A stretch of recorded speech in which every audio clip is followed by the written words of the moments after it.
Je voudrais dire, Mamoudou, je ne sais pas si vous m'entendez bien. Oui, très bien, je vous entends très bien. Nous avons appris avec beaucoup de surprises la déclaration publique faite par le président Yahya Jammeh tout à l'heure. Allô? Oui, je vous entends, monsieur le ministre.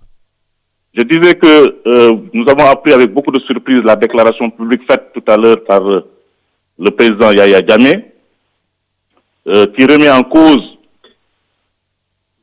les résultats de l'élection présidentielle du 1er décembre et qui demande l'organisation de nouvelles élections. Les résultats de l'élection présidentielle du 1er décembre et qui demande l'organisation de nouvelles élections. Je dis que le Sénégal condamne sans appel ce volte-face inacceptable. Nous demandons au président Yahya Jammeh de respecter le verdict des urnes, d'assurer la sécurité du président élu, de créer les conditions d'un transfert pacifique du pouvoir le mois prochain, conformément à la constitution de la Gambie. Le Sénégal met en garde solennellement le président Yahya Jammeh contre toute tentative de porter atteinte aux intérêts vitaux du Sénégal et à la sécurité de ses ressortissants en Gambie. Nous avons demandé tout à l'heure une réunion en urgence du Conseil de sécurité des Nations Unies.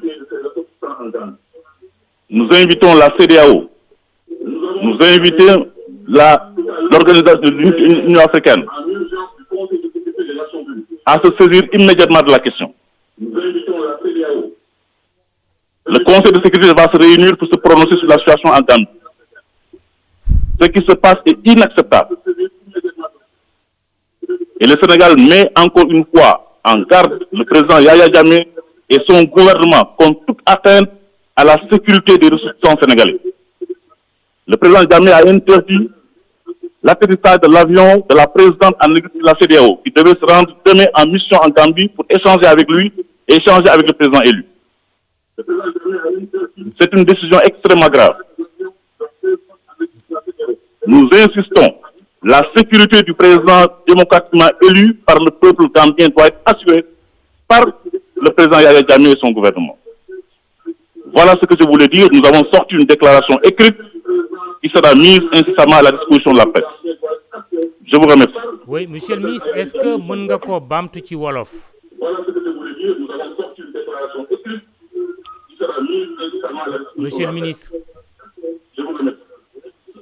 waaw dafa mel ni nekkatul en ligne décalage bi aussi li ko waral c'est que moom ci waaw li ma bëgg a wax ci wolof mooy voilà ñun ñëpp ñoo déggandoo très bien président Jammeh lu mu wax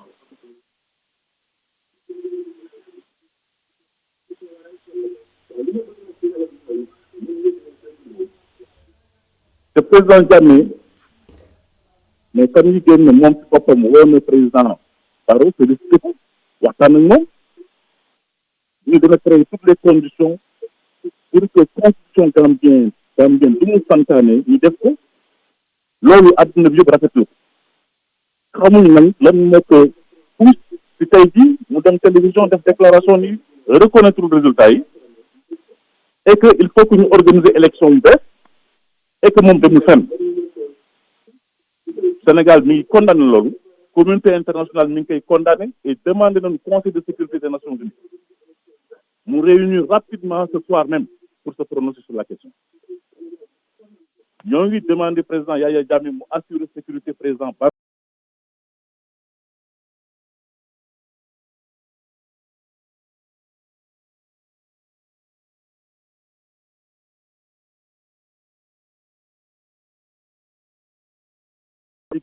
La sécurité. Sénégalais yu nekk yi Banjul yu nekk yi yeneen dëkk yi mu assurer seen sécurité.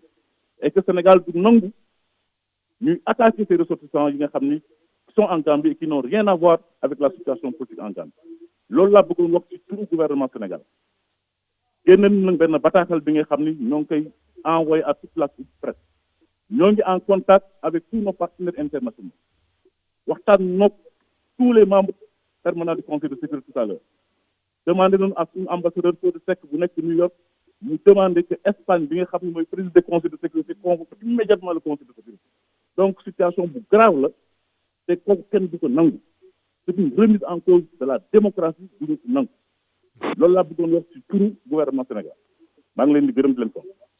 waa kay Mankeur Ndiaye ministre des affaires étrangères ñu jégalu bu baax nag tey jokkoo bi ak téléphone bi moo xaw a naqadi. Ablaye Der, vous venez de l'entendre, le ministre des affaires étrangères du Sénégal qui vient de se prononcer au nom du gouvernement du Sénégal, le Sénégal qui condamne fermement la décision du président Yaya Jammeh finalement de ne plus reconnaître le résultat des élections et qui demande que le président élu que sa sécurité soit assurée.